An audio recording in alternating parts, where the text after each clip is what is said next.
Hello guys and welcome to the my YouTube channel. मैं Ram Rajput from the IIT Guwahati. तो now guys आज का अपने पास एनालिसिस नंबर 4 मतलब फोर्थ लेक्चर है एसके मापा का।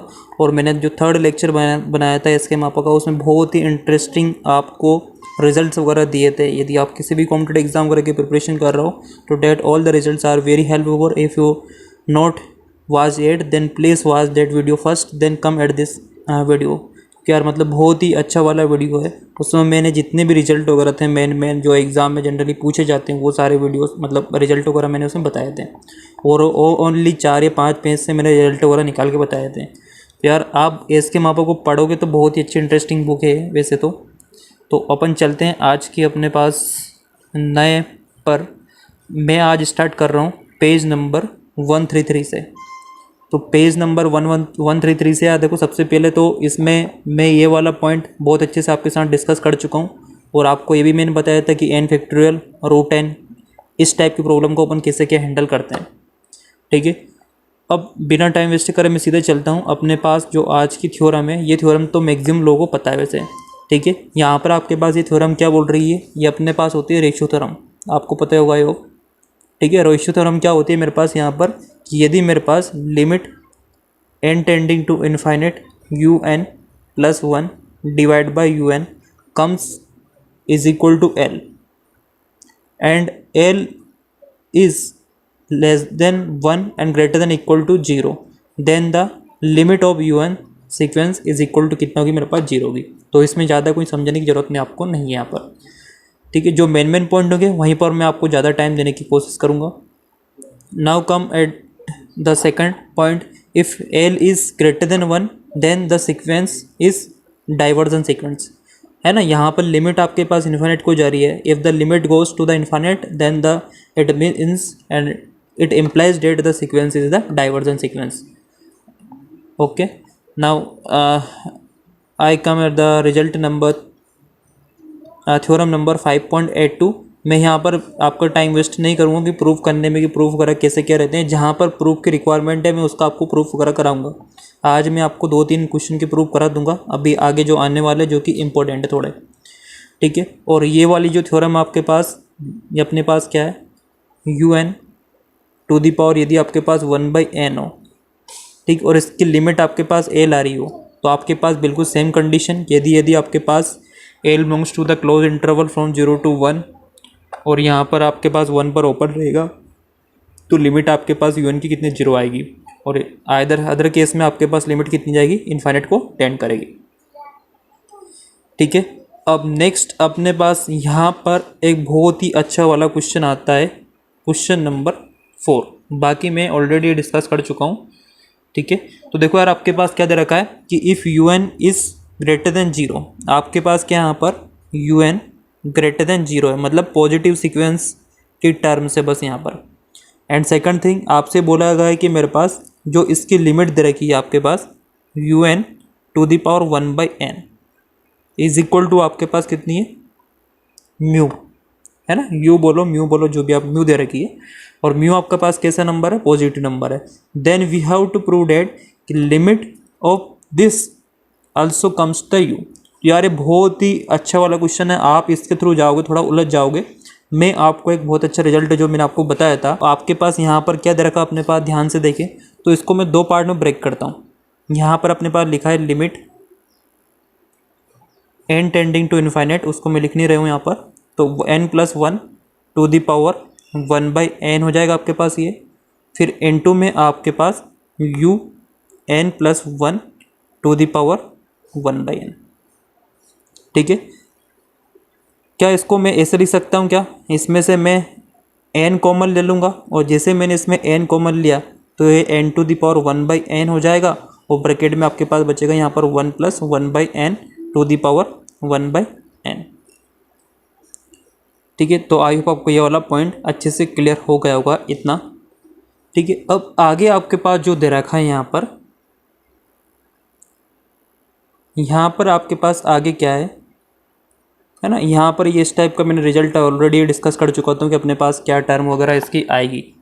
ठीक है, और ये तो आपके पास सीधा सही सॉरी जो मैंने आपको रिजल्ट अभी ऊपर बताया ना वो आपके पास रिजल्ट था N to the power 1/n के लिए इसकी लिमिट जो आपके पास आती है कितनी आती है, 1 आती है। ठीक, क्लियर पॉइंट इतना। तो यहाँ पर यदि मैं उसके अकॉर्डिंग यहाँ पर देखूँ, है ना, क्योंकि ऑलरेडी रिजल्ट मैं आपके साथ डिस्कस कर चुका हूँ, तो N to the power 1/n आपके पास हो जाएगा कितना मेरे पास, सीधा सा 1, क्योंकि ऑलरेडी मैं प्रीवियस वीडियो में डिस्कस कर चुका हूँ, तो यहाँ पर इसको टाइम वेस्ट नहीं कर रहा हूँ डिस्कस करके। और बिल्कुल सिमिलरली यदि आप इसमें देखोगे एन टेंडिंग टू इन्फाइनिट पर, तो ये आपके पास हो जाएगा ऊपर 0 और यहाँ पर आपके पास 1 + 0, तो सिमिलरली कह सकते हो कि इसकी लिमिट तो मेरे पास सीधी कितनी जाएगी, 1 आ जाएगी। ठीक है ना, इस पर ज़्यादा टाइम वेस्ट नहीं कर रहा हूँ क्योंकि ऑलरेडी मैं डिस्कस कर चुका हूँ यहाँ पर ये पॉइंट।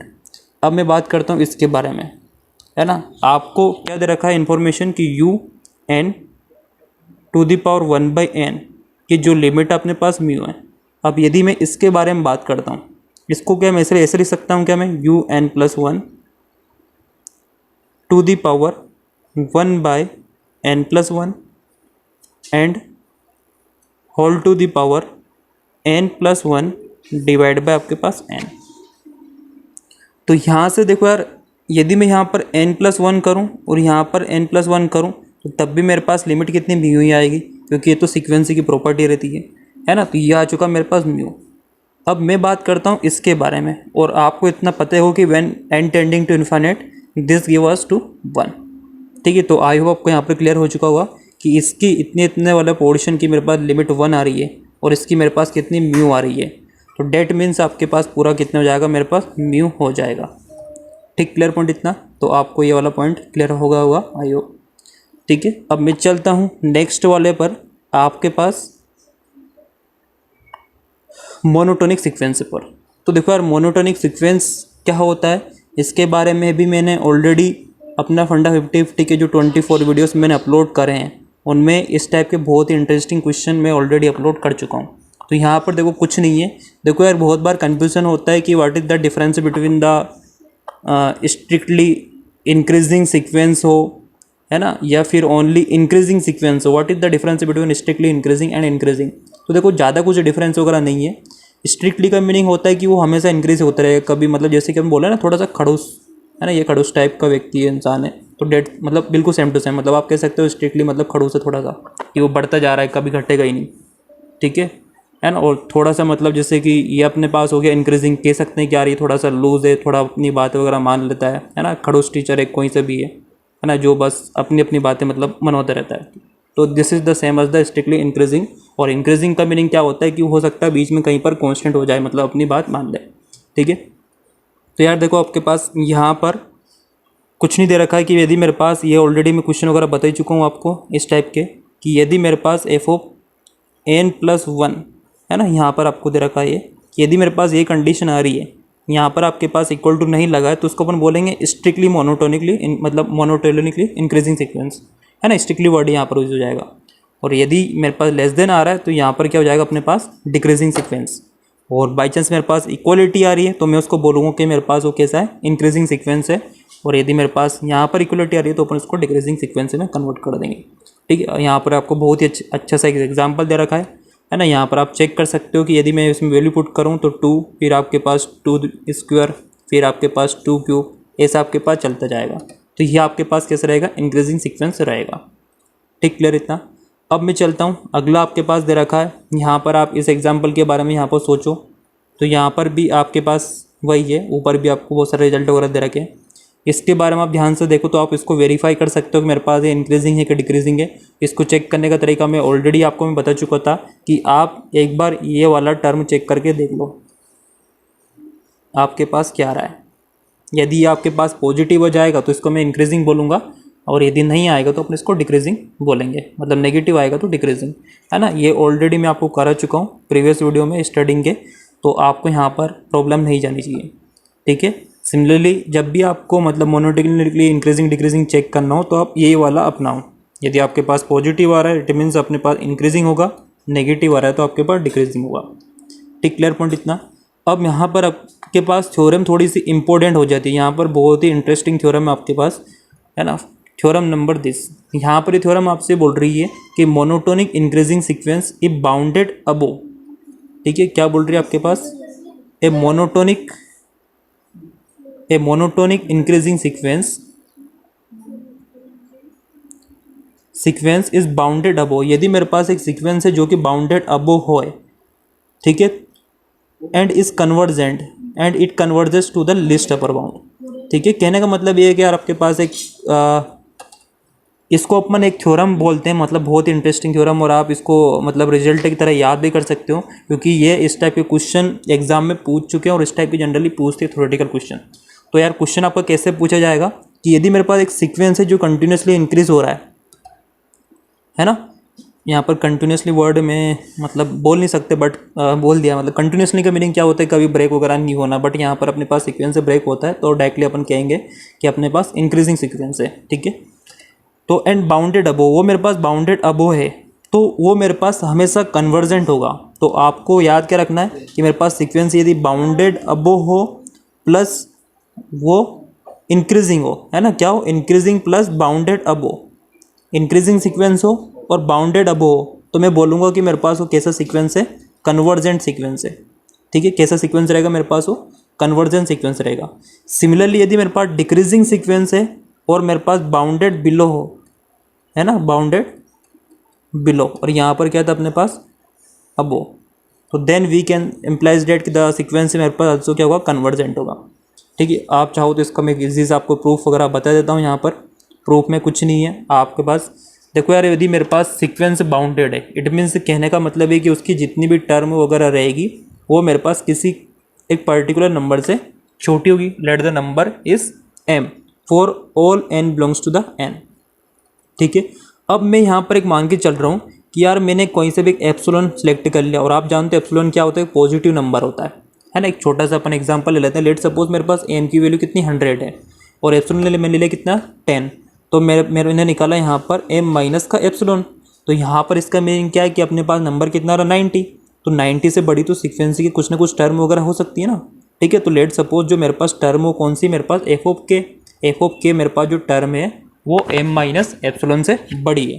ठीक है, अब देखो यार आपके पास जो लिमिट पॉइंट होता है सीक्वेंस का, लिमिट पॉइंट सीक्वेंस का क्या होता है यदि आपको पता हो तो यार वो क्या होता है कि मेरे पास एक ऐसा पॉइंट जिसकी तरफ बहुत इनफाइनाइट टर्म अप्रोच कर रही हो, है ना, वो मेरे पास सीक्वेंस का लिमिट पॉइंट कब होगा, मेरे पास उसकी तरफ इनफाइनाइट टर्म उसकी तरफ अप्रोच कर रही हो। ठीक है, तो यार अपन जैसे जैसे मैंने इसमें यहाँ पर एक टर्म बढ़ाई k+1 मैंने सर्च करा, है ना, फिर मैंने देखा कि एफ ऑफ k+2 कितना आता है। ठीक है, मैं बढ़ाते जा रहा हूँ k को, बट मैं जो मैं लेते जाऊँगा उसकी जो फाइनल वैल्यू आएगी वो अपने पास m से छोटी होनी चाहिए। ठीक है ना, यहाँ पर क्या कहना चाह रहा हूँ कि मेरे पास ये वाला नंबर, मान लीजिए कि मेरे पास लेट सपोज ये 1000 वाली टर्म थी, 1000 वाली टर्म 90 से बड़ी है ना, फिर मैं 1001 पे जाता हूँ तो वो मेरे पास 90 से बड़ी है, मतलब 100 से छोटी है। ठीक है, फिर मैं 1002 पर जाता हूँ तो वो वाली टर्म में मेरे पास क्या जा रही है ना, 1000 गलत दिख रहा हो, 1002 पर मैं जाता हूँ तो वो वाली टर्म में अपने पास क्या है, 1 से मतलब 90 से बड़ी है और 100 से छोटी है। तो यहाँ पर कहने का मतलब ये है कि यार मेरे पास कुछ के टर्म के लिए मेरे पास जो सीक्वेंस है वो बढ़ता जा रहा है, मतलब कि मेरे पास एफ ऑफ एन जो अपने पास है, जो एफ ऑफ एन है यहाँ पर इसको अपन ऐसे लिख सकते हैं कि एफ ऑफ एन कुछ टर्म के लिए मेरे पास इससे बड़ा है और m प्लस एप्सिलॉन से तो ऑब्वियसली छोटा हुआ ही होगा, है ना, क्योंकि अपने को पता है कि जो मेरे पास पूरी सीक्वेंस की टर्म है वो मेरे पास m से छोटी है, तो ऑब्वियसली इम्प्लाइज करेगी कि मेरे पास वो अपन ने यहाँ पर m को कितना लिया था 100 और एप्सिलॉन को मैं कितना ले रहा हूँ 10, तो यदि ये मेरे पास सीक्वेंस की सभी टर्म 100 से छोटी है तो ऑब्वियसली 110 से तो छोटी होगी। ठीक है, तो यहाँ से आई होप आपको ये वाला क्लियर हो चुका होगा। और ये अपने को लिमिट की प्रॉपर्टी आपको पता होना चाहिए कि लिमिट ऑफ द सीक्वेंस क्या होता है, जो ऑलरेडी मैं वीडियो लेक्चर नंबर 2 में आपको एक्सप्लेन कर चुका हूँ। तो अकॉर्डिंग टू दिस कि मेरे पास जो लिमिट आएगी सीक्वेंस से कितनी रहेगी, आपके पास m होगी।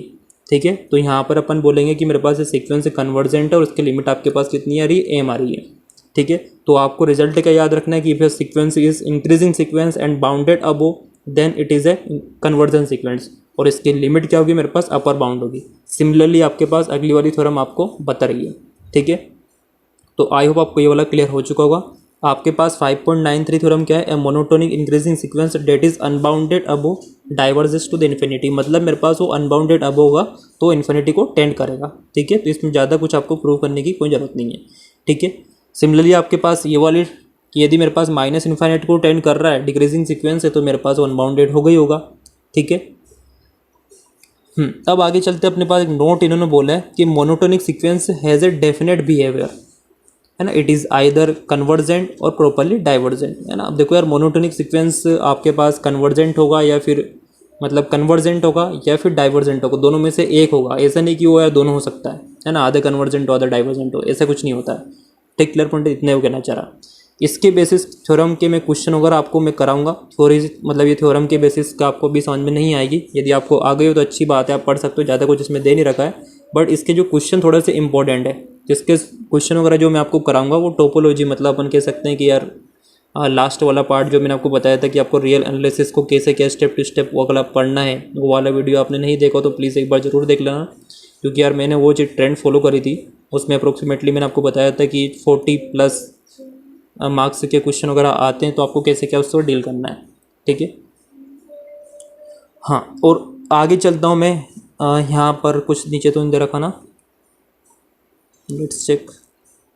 ठीक है, इसके बारे में बात करता हूँ यहाँ पर सम इम्पोर्टेंट सीक्वेंस। तो यार मैंने ये ऑलरेडी मैं बता चुका हूँ आपको लास्ट वाली वीडियो में, और इससे रिलेटेड मैंने अदर रिजल्ट भी बताए थे बहुत सारे, और यदि आपने नहीं देखा तो प्लीज़ एक बार जाके ज़रूर उसको देखना। ठीक है, यहाँ पर मैं सीधे चलता हूँ इस एग्जाम्पल। देखो यार, यहाँ पर एक आपको ये वाला एग्जाम्पल दे रखा है, तो हो सकता है कि इससे अलग दूसरा भी एग्जाम्पल आपके पास आ जाए। ठीक है, तो देखो यार आपके पास क्या सीक्वेंस दे रखा है। यहाँ पर आपके पास सीक्वेंस है कि म्यू मतलब UN+1 is equal to √2 UN।